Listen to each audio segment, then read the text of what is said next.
Ladies and gentlemen, we've got a fantastic interview going on here at the moment in Atherton, up on the Atherton Tablelands in far north Queensland. And with me, ladies and gentlemen, today I've got former Senator Len Harris. He's a former senator for the Pauline Hanson's One Nation Party. He's retired now. Len, thank you for coming on. I want to talk about what our options are, what we can do. Listen, let's recap.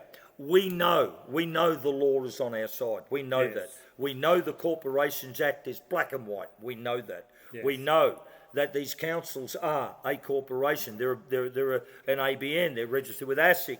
We know they're charging a tax. None of this is disputed. None of it. And it's all illegal. All illegal. It can't be done. But they're doing it, and they are making some big threats against ordinary people. Okay, these are ordinary people. These are not Commonwealth bodies or any of that. All which is outlawed. The law is absolutely loaded in our favour. Yes. Okay, let's talk about what are our options here, because we are facing a very desperate council here, mate. They're desperate and they're getting angry and they're coming down hard. What's our options, Len? Right. Well, first of all, I always say to people that I'm not providing them with legal advice. No, this is not legal advice. Everything that we're showing people today and talking about is actually the government's own legislation and from documents that the departments themselves have actually issued in the public arena. Yes. So that's clear and easy to follow. So it's not legal advice, ladies and gentlemen, and there's no interpretation needed. These documents are what they are, and they say what they say. All we are doing is reading them out to you. That's it. Yeah. So my suggestion to people is not to go off on a limb individually. This has to be actually targeted by a group of people through a challenge, eventually ending to the High Court. Like a union? Yes. Like a union, folks. I've been saying this for a long time. On your own. You don't have a lot of strength and they can out-muscle you. But when in a union, in a good, strong union, is what Len's saying, you've got a chance of defending yourself. Well, you've got absolute protection. Yes. Because what the councils all do, they all come, when they're chasing somebody in regards to arrears in rates, and we all know from time to time, we all fall on bad times. Yes, right? Yes. The council should be there to help those people, not take their homes off them. That's what they're doing. And they have one single solicitor's firm in Brisbane that they do it through. Don't take them on. Join the union. Get behind the union, and the union will take this matter forward for you. Yes. We can help you, ladies and gentlemen. We're just a bunch of ordinary people like you. It's only that I've got 40 years experience in managing unions and running unions and taking it up to power sources like local government. I've done this all my life. We need your membership. We need your membership, okay? If you want to be successful in defending yourself and your countrymen against these excesses, clearly illegal, then you need a union, okay? The Freedom Union's here. We're ready to go if you join us, please. And as Senator Len said, we are looking at all of our... I'm sorry, former Senator Len, just getting my language right, has said we are looking at all of our options, of our options to defend ourselves. Ex-Senator Len, please, unions, defend ourselves. We're against a very, very aggressive and hostile, combatant who has not got the law on their side. No, they do not. And the High Court, as I said earlier in one of the other segments, that the High Court has ruled on 4 occasions that a local council, local government rates is a tax. Therefore, the section that John read out, Section 8 of the Corporations Act. Queensland, right, that sets out very, very clearly they cannot do what they're doing. And on top of that, a council, because it is a corporation, only has authority, power and jurisdiction over property they own or people they apply. So their corporation, their constitution is not applicable to John or I or anybody who is out there watching this from now on, and let's hope this keeps on really moving, right, that they do not have authority on your property. I do have, and I'll discuss with John at a later date, a process of taking yourself out from under the councils. They've really messed with us, folks, in the titles office, all the title deeds. They've messed with us big time there. I mean, we have some of our union members which have paper titles with their names, everything listed. We have some.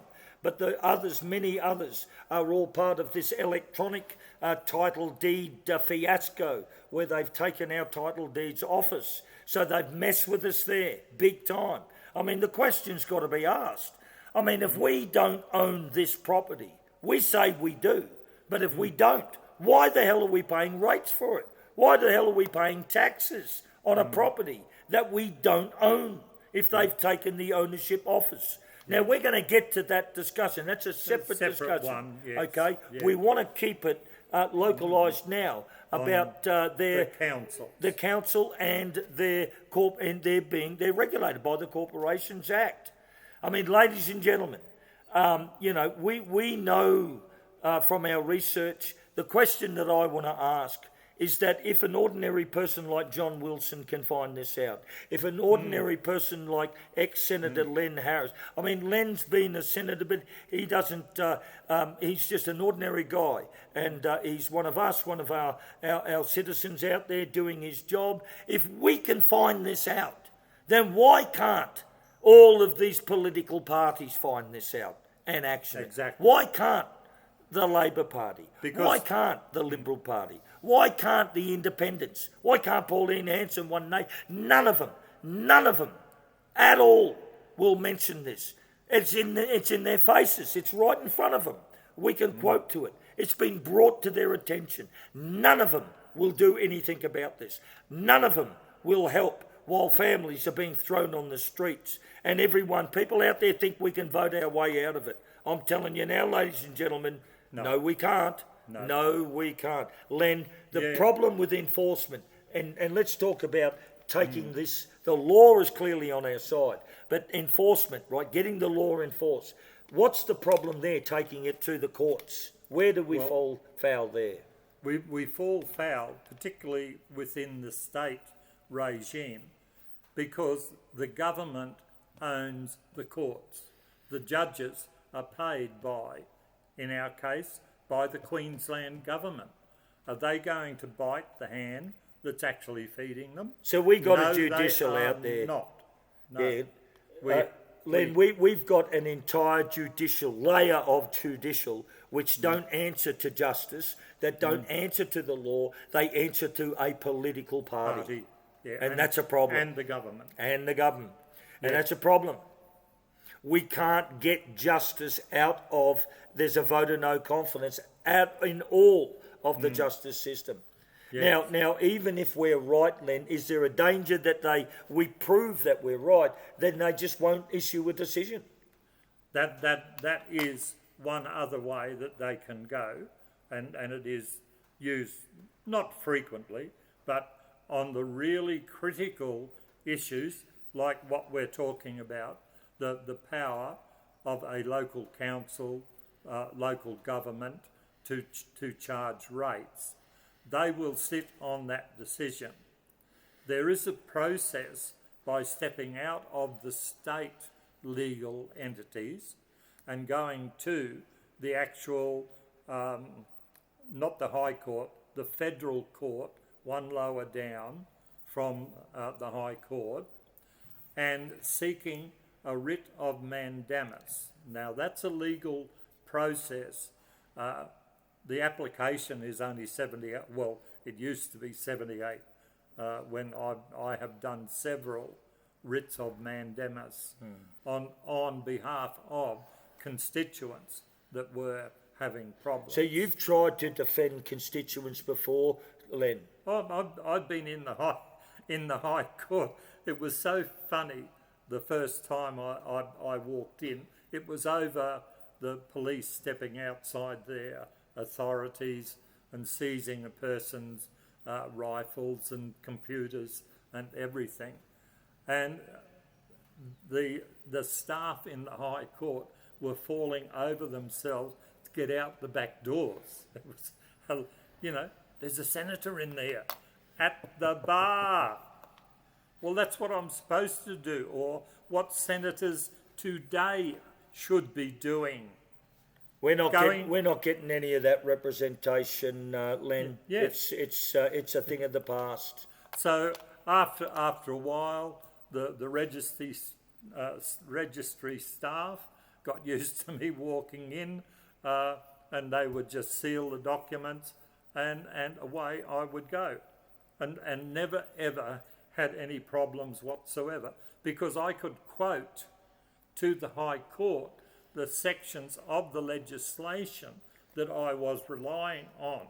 And this is exactly what you're saying, John. You're absolutely right that by quoting their legislation, it's the same as, I keep on talking, Queensland, right? The Queensland Police. I know I'm stepping out, but they are a corporation. Yeah, Yes. absolutely. So a police officer actually has no more authority, power or jurisdiction than a checkout chick at Woolworths or Coles. They're corporations. That's right. Now, don't go out and start running off with that again. That's another interview, Len, and we are gonna do that interview on the police. Yeah. We have some very serious issues going on with the police, and we're going to interview. But for today's interview, what we wanted to do was to try and confine what is a burning issue for union members, which is these councils and these rates. And these councils are really muscling up, and they are becoming very abusive, very violent, very aggressive towards people that can't defend themselves. Look, ladies and gentlemen, you're going to do a hell of a lot better, mate, if you join the Freedom Union. You've got a union backing you. I'm telling you. We are muscling up to these corporations, and we're gonna defend ourselves. You on your own, it's possible you can do it without us, but let me assure you, it's a lot easier and a lot safer to do it with a union. Yes. Join the Freedom Union, ladies and gentlemen. It's $400 for 12 months. Cheapest chips. We are building our and strengthening our legal arguments and our legal case, and we're also building our defences, okay? We are going to take these rotten, corrupt councils on, ladies and gentlemen, and we're going to win it. We're going to win it. But we can't win it without your financial membership support. Len, let's a couple of minutes. Let's sort of wind this up, and we'll go on to our finishing interview coming up next. But let's wind this section up here. A couple of minutes. Okay, where would you like to wrap up here? For people to, first of all, and I haven't okayed this with John, it would be good to actually have a list of people who are part ways down the track where the council is threatening them to actually sell their houses out from under them. Yes. It would be great to have through if you're We happy have to all do of those records, but again, we haven't discussed this in any length, okay? Yeah. But let Len keep talking. If he needs this and we can do it and help each other, we will. If we Yeah. can't, we can't. But keep talking, Len. So I'm speaking to people who aren't part of the union yet, but if they would be willing, I know I have on my website, maybe I could do that on my website. Yep. And get people to come and just put their contact details if they are part way through or have been notified that the council is going to take action. I've got one right now in Sydney, right now, and it's the Canterbury Council. They're threatening to seize the property and to evict. Right, okay, so if we can get quite a large, unfortunately, of these people in that position, then we can actually assist. And again, iterating, we're not giving you legal advice, but we are providing to you sections like John read out before. Section 8 of the Queensland Corporations Act, yes? I will provide that for the people to then go to the council and say, well, I think you better, a Canadian friend of mine has a lovely saying, and somebody will be pushing and he will say, hey, hang on, pump your brakes. So we're going to make the local councils pump their brakes and stop in their tracks from proceeding with seizing people's properties. Okay, we're going to give this every opportunity, ladies and gentlemen. I want what works. I want what works. I want what a union can, what pressure, the maximum pressure a union can exert, and that's what we are here for today. It's a learning experience, ladies and gentlemen. It's been a wonderful opportunity to be schooled by ex-Senator Len Harris, who's got some great research here. We want to publicise it to everyone. We're saying the law, without any doubts, none, is on our side. Zero Doubts is on our side. We're saying that outright, ladies and gentlemen, but we're saying we have such a corrupt judicial, such a corrupt council, such a corrupt belligerent occupation federally. They are so rotten that you can't get justice. Okay? Yes. That's the battle ahead. It's not the law. The law is clear. Yes. The law is clear, Senator Len. It is. Ex-Senator. Yes, absolutely. It's what is called black and white law. Lay down misere in old language. A lay down misere. Yes. But we can't get enforcement. We cannot get enforcement. They are so rotten, so corrupt that we can't get enforcement. So, ladies and gentlemen, I want to thank Len.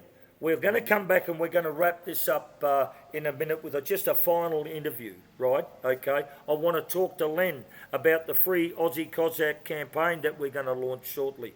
A union member, a great union member, Simeon Boykov, okay? He's locked up inside of the Russian consulate with Lara, okay? And we want him out. We want him out and walking the streets in Western Sydney. It's a two-tiered justice system out there, ladies and gentlemen. They are jailing innocent people and they are letting criminals walk the streets. Okay? Let ex-Senator Len, give me 5. We're coming back. It's been a fantastic interview so far. I want to check a few things. We're going to come back and wrap up. Stay with us.